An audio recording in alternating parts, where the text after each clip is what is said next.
Hello guys, நான் உங்கள் அகில். வணக்கம் மக்களே, நான் உங்கள் விக்னேஷ். இந்த வீடியோல நம்ம பார்க்க போறது பேனிக் டிசார்டர். பேனிக் அட்டாக்னு கேள்விப்பட்டிருப்பீங்க.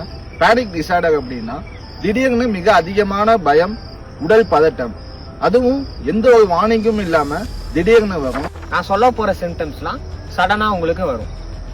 இதய துடிப்பு அதிகரிக்கிறது, மூச்சு விட சிரமமா இருக்கிறது, கைகள் பாதங்கள் வியர்க்கிறது, ஒரு மாதிரி பதட்டமா இருக்கிறது, ஜஸ்ட் டைட் ஆகுறது, நீங்க சுத்தி இருக்கிறது பார்த்து பயப்படுறது, ஏதோ தவறா நடக்க போகுது அப்படிங்கிற மாதிரியான ஒரு ஃபீல் உங்களுக்குள்ள வரும். ஆனா இந்த ஃபீல் எல்லாமே வர்றப்ப நீங்க திஸ் இஸ் டேஞ்சர் அப்படின்னு நினைப்பீங்க. ஆனா இது எந்த விதமான ஒரு டேஞ்சரும் கிடையாது. இது பாடி கொடுக்கிற ஒரு ஸ்ட்ரெஸ் ரெஸ்பான்ஸ் மட்டும்தான்.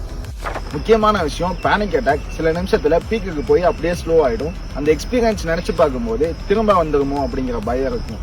இதோட மெயின் பாயிண்ட் பேனிக் டிசார்டர் தான். அந்த அட்டாக் விட திரும்ப வந்துருமோ அப்படிங்கிற பயம் உங்க டெய்லி லைஃபை டிஸ்டர்ப் பண்ணும். குட் நியூஸ் என்னன்னா, பேனிக் டிசார்டர் மேனேஜபிள் தான். Breathing techniques, therapies, psychological supports, simple exercise இருந்தா இது பாசிபிள்.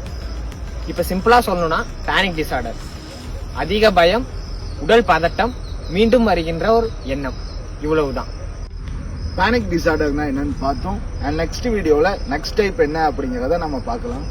நாங்க சொன்ன சிம்டம்ஸ் ஏதாச்சும் நீங்க ஃபேஸ் பண்ணிருந்தீங்கன்னா கமெண்ட் செக்ஷன்ல மென்ஷன் பண்ணுங்க. நீங்க பண்ணக்கூடிய கமெண்ட் எங்களுக்கு அடுத்த வீடியோ போடுறதுக்கு மோட்டிவா இருக்கும். மேலும் ஆன்சைட்டி பத்தி தெரிஞ்சுக்க எங்களை ஃபாலோ பண்ணுங்க.